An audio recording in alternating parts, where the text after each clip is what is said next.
loolu taxaw fii di jël kàddu di nuyu ñi nekk ci jotaay bi yëpp di beral nuyu ñi nga xam ne ñoo seq waxtaan bi particulièrement Ababacar Mboup ci coono yu mu toggoo yëpp ci mbir mi ak Mame Matar ci taxawaay bu mu am ci ñun ñëpp di nuyu ñëpp nag ci salle bi donc sama 7 minutes bi yàgg ma wàññi sama temps lii mooy drame bàyyi ay trouble fait ñuy dugg ci biir émission ku mel ne Ahmed Khalifa warul woon dugg fii di wax donc lii je tiens à le dire waxul pour diine c'est pas un mufti du une voix autorisée pour mën a prononcer sur ces questions-là. Donc moo tax nga wàññi ma sama 3 minutes vous avez gaspillé du temps en laissant parler. Donc bon pour ñëw nag ci sama waxtaan. dégg naa waxtaan yi yéen wax yëpp ci député yi daf may occasion mën a andi benn parti muy rapport officiel sénégalais yi par rapport ak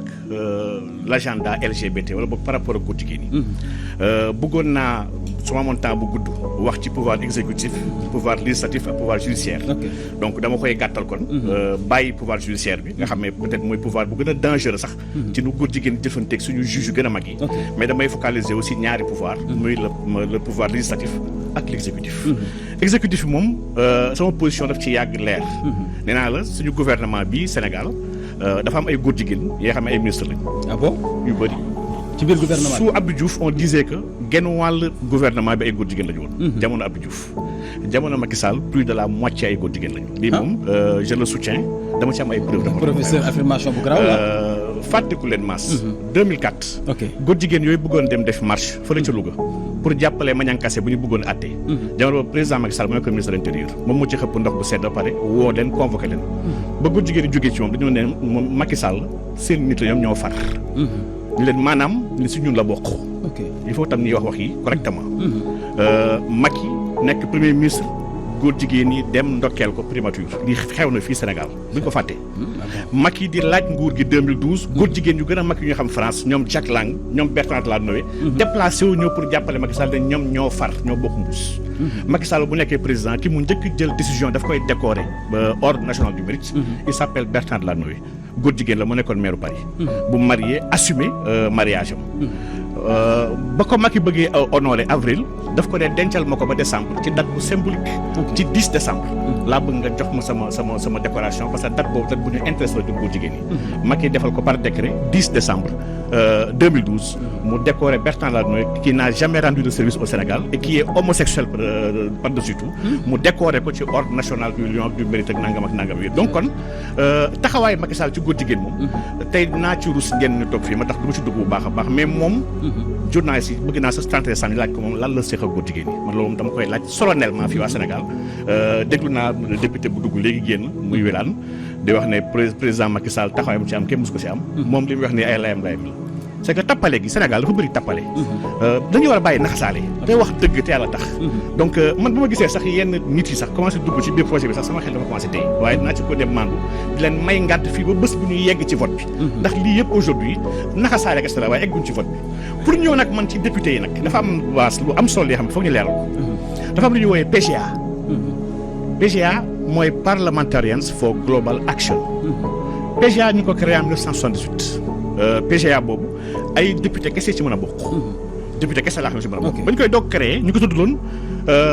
Parliamentarians for War Order. maanaam dafa laaloon le nouvel ordre mondial bi nga xam ne ki ko financé woon kenn la ci ki ñuy wax David Rockefeller. seen siège aujourd'hui mu ngi New York en face Nations Unies. Rockefeller maanaam ay góor jigéen yu mag. ak ay franc-maçon ñoo taxawal kuréel boobu lu tax ma ne góor jigéen yu mag ak franc-maçon yi dafa am ñetti organisation yoo xam ne mënu ma leen ñàkk tudd. muy Arcus Foundation. bi nga xam ne ñu ngi ko créé en 2000. li may wax nii c'est vérifiable ku nekk mën na ko gëstu. Arcus Foundation dañ ko créé pour dooleel ak dëgëral mbooleem yu doole góor jigéen ci àdduna bi. koo créé dafa ne woon sax moom ñaari objectif rek la am taxaw góor jigéen yi ci àdduna bi ak sauver golo yu mag yi maanaam les grands singes maanaam environnemental ak écologique. Arcus Foundation boobu mooy premier grand bailleur ñuy wax la PGA mooy Parliamentarians for Global Action. en dehors de moom am association bu ñuy wax Global Equality Fund. Global Equality sooy xool rapport yu PGA di bind sax ñoom ngay gis seen logo ak lépp si suuf parce que dañuy financer lépp luy travaux yoo xam ne ñu koy def pour travailler avec la loi pour dooleel góor jigéen ci àdduna bi yëpp.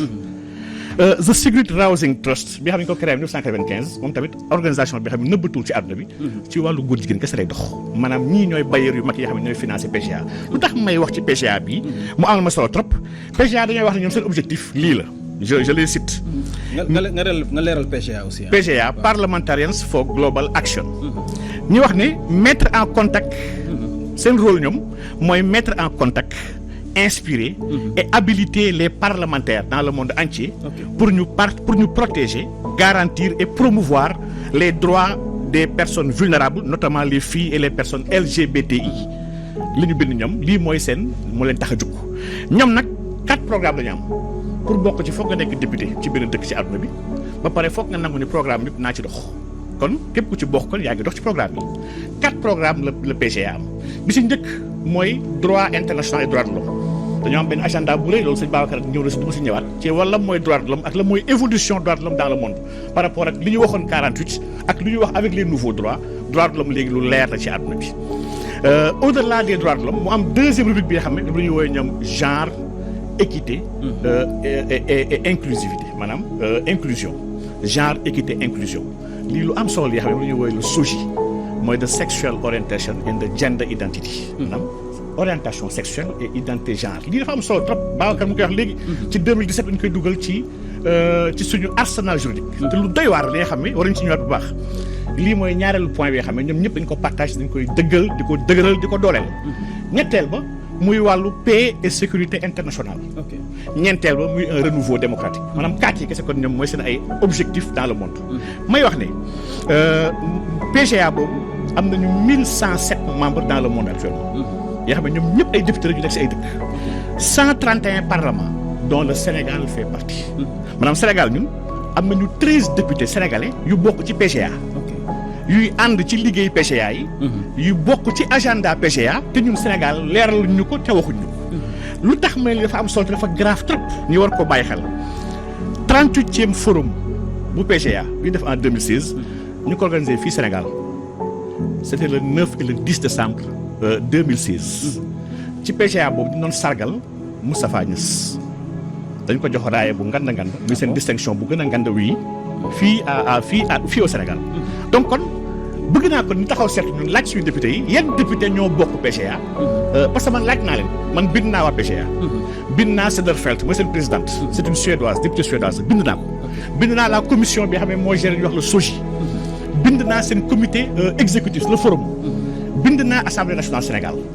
aw ma benn réponse xamul tax loolu sëñ Mass mboolee mi député àdduna bi yëpp dañuy assumer ñoom seen bokku PGA ba mu des waa Sénégal ndax ñoom xam nañ leen ciy xaar ci opinion publique bi may jukki nag yenn yu ndaw yee xam ne ay gëstu yoo xam ne maa ngi ko gëstu xool ñan ñoo ci bokk ci waa Sénégal parce que jot naa def ay recoupement pour mën a xam ñenn ñu ci bokk député bii génn léegi muy welaan moom tamit laajal leen moo ko ndax PGA la bokk loolu tamit bàyyi naa tamit journaliste ngeen def leen seen liggéey waaw donc en 2017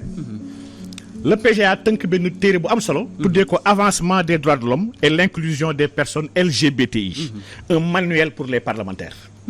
maanaam manuel la pour les parlementaires bu ñu liggéey ñoom pour jox ko parlementaire nekk ci àdduna bi yëpp pour dimbali leen ci naka la ñuy njuut njaajee ak naka la ñuy naxanteeg seen i askan pour mën a utiliser ONG yi société civile yi ak décideurs yi ak xale yi ak association jeunes yi pour jéem a xool nu ñuy yoonalee par les lois nu ñuy dimbalee les communautés LGBTI dans le monde Ababacar war na la léegi document bi moo nekk noonu document bi ñu ngi ko liggéey avec le PNUD pour dëggal léegi Ababacar di wax c'est un agenda des Nations Unies yemul foofu en juillet 2019 ñu taxawal benn forum bu am solo bi xam ñu ko defoon Bridgetown fële ca Barbate forum boobu am na 2 députés sénégalais yoo xam ne bokk nañ ci xam naa seen tur naa si ñoo tam léegi ñu tuddoon forum boobu the Global Convening on the Decriminalization of Sexual Orientation maanaam kon lii liggéey la woon ci naka la ñuy dimbalee députés yi gunge leen ba seen ay dëkk ñu mën a décriminaliser dépénaliser góor jigéen donc ñoom tey ñun bu ñuy wax criminalisation ñoom ñu ngi liggéey ci décriminaliser ko moo tax ñu bëgg ñu di nga maas sàmm jikko yi ñoo taxaw ak sànq jikko yi ñoo jàkkaar sàmm jikko yi ak sànq jikko yi dégg naa benn mbaam nag buy ŋaax côté bële bu sant waar laajal moo xam ndax PGA la bokk ah bon kooku dégg naa xale yi dañ ko yóbbu dañ ko war a yóbbu ci dalal xel yi dañ fa wérul du dalal xel yi ko war a yóbbu parc dañ ko war a yóbbu mbaam la donc laajal moo xool ndax PGA la bokk li tamit laaj bu mu lay bàyyil 2020 juillet 2020 ñu taxawal benn forum bu ëpp solo tuddee how to change the law using legislative reform to protect LGBTI plus people li c'était benn conférence virtuelle qu'ils ont fait le 9 juillet 2020 il y avait 3 députés sénégalais yoo xam ne bokkoon nañu ci biir conférence virtuelle boobu xam na tam sa lay tur yemul foofu waaw yaay sama prof anglais how to change the law using legislative reform ñu jaarale ko ci député yi to protect LGBTI pour plus ñu mën people a aar ñi nga xam ne ñooy borom ñaari tur. très bien 3 députés sénégalais yu bokk ci PCA ñu ngi woon ci biir réunion boobu le 26 août 2020 mars ba tey ñu def beneen jàngat ñoom tuddee ko role of parliamentarians in building more inclusive societies lii ñoom ñu ngi ko defoon ak waa PNUD ci jotaay bii il y avait 5 députés sénégalais yoo xam ne ci bokk yemul foofu le 10 décembre 2020 ñu taxawal lu am solo moo tax dafa am solo trop dañoo tàmbalee Afrique du Sud ndax foofu am na ay dëkk yoo xam ne leewal nañu ba pare góor jigéen ñi ñu tuddee ko Southern Africa Regional LGBTQI Conference with Parliamentarians di nga lii 9 pays ñoo ko seexoon dañoo convoqué 9 députés yi nekkoon ci dëkk yooyu yëpp muy Angola Eswatini Botswana Zambie Mozambique Namibie Lesotho Malawi Zimbabwe seen ay dëkk yëpp dañu convoqué leen kaay ngeen liggéeyandoo ngeen gëstu bi Afrique du Sud def comme ça seen dëkk yi ngeen xool naka la ñuy layalee naka la ñuy layamee ba góor jigéen mën faa dagan lu tax ma wax lii dañ si biir rapport dañoo wax ne dañoo tàmbalee Afrique du Sud waaye Afrique de l'Ouest commencé nañ ci liggéey député yu bëri waaye nañ seen ay engagement ñu ngi leen appal ñoom 2024 wala 2025 au maximum 2026 et ça rejoint ce nag muy wax yéen suñu paree loolu nag ñu yóbbu ko 2030 pour le nord mooy le Maghreb parce que ñaari régions yi foofu dañ ne moo gën a dëgër ñoo gën a dëgër pour ñu nanguloo leen suñu góor jigéen ñi xam nga kon ñii foowuñu le 23 septembre 2021 bii ñu weesu ñu def bu am solo nag bi nga xam ne document bi jàpp nañ Sénégal bu nekkoon nañu ko dem ubbi liir ko what skills and qualities do parliamentarians need to be able to promote inclusive change mu ne yan xarañte la député yi soxla pour que coppite yi ñu bëgg pour borom ñaari tur yi mën a am nga xam ne lii ñu ngi ko def avec the Westminster Foundation of Democracy bu Angleterre bu liggéeyandul donc kon dama bëgg wax ne Mass si biir parlement bi député bu dugg léegi muy Wilane effectivement leeral ni mu tamit membre la parlement CEDEAO c'est vrai parlement CEDEAO il y a 6 députés yoo xam ne qui sont membres à la PCA xam nga ñaata sénégalais ñoo nekk membre parlement CEDEAO ñaata député sénégalais lañ ils sont 6 gis naa si seen liggéey donc li ma bëgg wax kon Mass mooy ci biir parlement Sénégal dañoo am ñi nga xam ne kon ce sont des traîtres ñu ngi liggéey ci benn agenda bi nga xam ne à notre insu di jéem a xool nu ñu layalee ak nu ñu layalee mbiru góor jigéen de manière douce ak de manière subtile sans les populations pour mën a neexal seen ay kilifa ñu àndal te li xam ñu ci am ay reconnaissance ay per diem xaalis ak ay voyage ñu ñàkk jom lañu waaw ñu ñàkk jom a ngoog donc kon aujourd'hui man yéemuuma ba ma gisee yenn mbaam yi tàmbalee ŋaax ci biir hémicycle bi ndax man ñoo jàppee woon ay député un député c'est quelqu'un qui est à l'écoute de son peuple c'est quelqu'un bi nga xam ne dafa xam ne le peuple souverain mooy sama kilifa warul werante ak moom si werante ak moom mooy que xamul son rôle en réalité waaye nag wax ci dëgg-dëgg Mass mbir mi naar bu ndaw gi lépp lu ma wax naar mag la ko déggee dëgg la mais coow li dëgg-dëgg ñan ñooy député yi taxaw ne sax ne man diw moo fal yan député ñoo fi mu sax Sénégal député Benno Bokk Yaakaar rek ñoo fay def ne man président Macky Sall moom moo wóolu moo ma fal donc kon kii xamul ni le peuple moo ko fal mooy nag ndey mbi gi dëgg-dëgg mooy Macky Sall moom mi nga xam ne agenda góor jigéen gi moom moo ko téel boppam di ko doxalal boppam donc le grand responsable dans ce pays moom man dama jàpp ni dañ ko war a teg baaraam et foofu laay rejoindre lu Karim wax dama gis ni kilifa diine yi ñu ngi def seen rôle naam mais dama jàpp ni defuñu ko carrément ñu ko war defee ndax peut-être bañ nañu sonal askan bi wala ragal nañu woo askan bi pareeguñu moo tax ñu toog bàyyi askan bi jël sa responsabilité donc kilifa diine kon ñun problème bi nekk comme ñun ñii la c'est nous la population kilifa diine ay mag la ñoom ñëpp ils ont plus de 80 ans ñoom ñëpp waruñu leen sonal leen fitnaal ci ay détails yoo xam ne détails sociaux yoo xam ne ñoom ils sont très loin sax de la place publique ñun ñoo ko war a régler de nous même te coono nag mooy mais nuñ koy régler waaw nuñ koy régler ñaari mbir fi am Mass ñun dañoo war a am taxawaay ci suñu penc bi nga xam ne ñëpp ko bokk ndax penc bi ñun nous avons été très élégants woo leen vers ñu légiférer pour mën a préserver l'ordre et la cohésion sociale.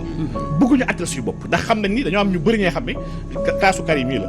ak ñeneen ñu mel ni ñu raw Karim. ñoo xam ne bu ñu gisee góor jigéen ñoo koy réglal suñu bopp man si ñooñu laa bokk mas su ma gisee góor jigéen naa ko leen sama bopp loolu kese moo tax bëgguma dëkk tubaab bi ndax bëgguma romb ay góor jigéen du ma si mën dara ndax dëkk jàmbur laa nekk fu ma gis ñaari góor jigéen wallaahi ñu rey yéen si sax loolu ma jàngal war a rey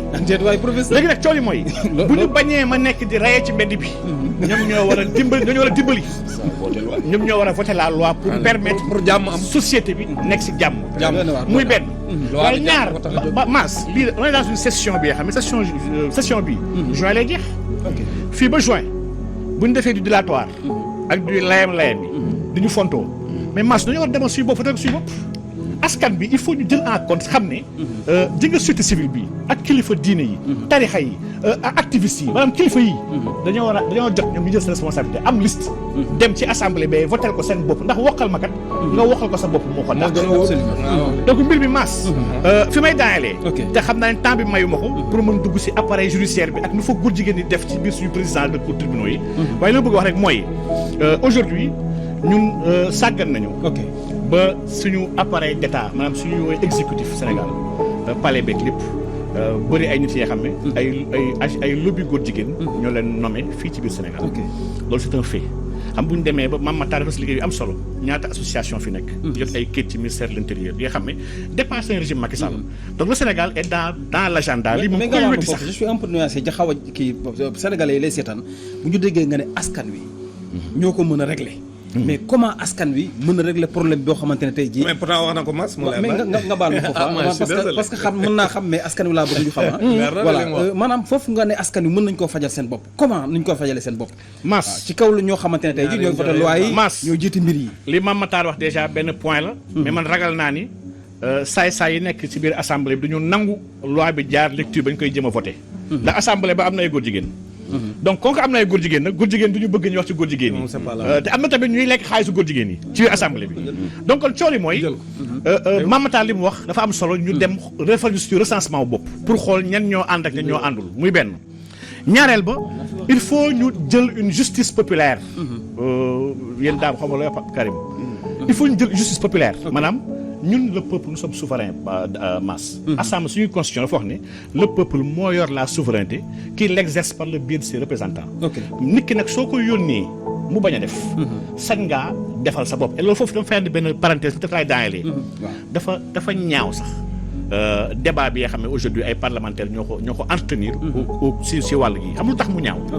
ndax ci wàllu démocratie ñëpp ñi nga xam ne ñooy liggéey ci wàllu démocratie xam nañu démocratie mooy la participation de l'écrasante majorité de la population dans l'exercice et même dans la prise de décision bu ñu nekkee si ay dëkk yu sérieux dama dëkk yu mel ni Suisse y a des votations dëkk yu mel ni Suisse y a des mécanismes qui permettent au peuple même waxuma sax ay députés ñun normalement su ñu nekkoon démocratie bu dëggantaan laa wax de war ñoon soxla sax ay députés ñu porter quoi que ce soit askan bi su amee signature yu doy war na mën a abroger loi bu ko neex mu proposer loi am loolu ñuy wax une démocratie participative donc ñun déjà nekkul ci démocratie boobu muy benn waaye ñaar bu ñu demee ba ay député di sànni xeer cette possibilité là que le peuple qui les a mandatés mooy kon ñu masse dañoo nekk dëkk bi nga xam ne et lii ça réinterroge suñu rapport avec ceux qui nous dirigent maanaam ñu dañoo respecté wu ñàkk respect moo tax ngay exercer li nga xam ne yow sa wàll la yaa ko moom ñu lay wax ne la yow kat waroo def nii ak dégg naa même magu yi nu mu tudd sax Maguy Ndiaye Ali Maguy mu wax ni loi bi elle est inutile moom moo mës a utile si biir ministère de l'Intérieur il a toujours été utile donc masse lii confrontation la du ay naxante du ay kii de lii xeex la maanaam dafa leer y a deux groupes xisbu seytaane fi nekk xisbullah góor jigéen ñi kese fi nekk ak ñi nga xam ne ñooy bañ góor jigéen képp ko bañ góor jigéen rek koo mënti doon góor jigéen su ko waxee nag mooy LGBTQIA mooy ñi nga xam ne soit allié nga wala lesbienne nga wala QI nga wala en tout cas si góor jigéen yi nga bokk donc képp ko wax ñu ngi leen déglu ñu yor suñuy bis suñuy big suñuy fëy di leen xaar góor jigéen yëpp nañu feeñ incha allah ci dëkk bi ndax dëkk bi dafa bëri góor jigéen te foog ñuy witti xob yi incha allah ok jërëjëf daayalee macha allah yàlla dafa taw fii incha allah jërëjëf professeur jërëjëf waaw di préciser aussi ne ñun ci li ñu jàngal jaaxaanaay la ñu tëddee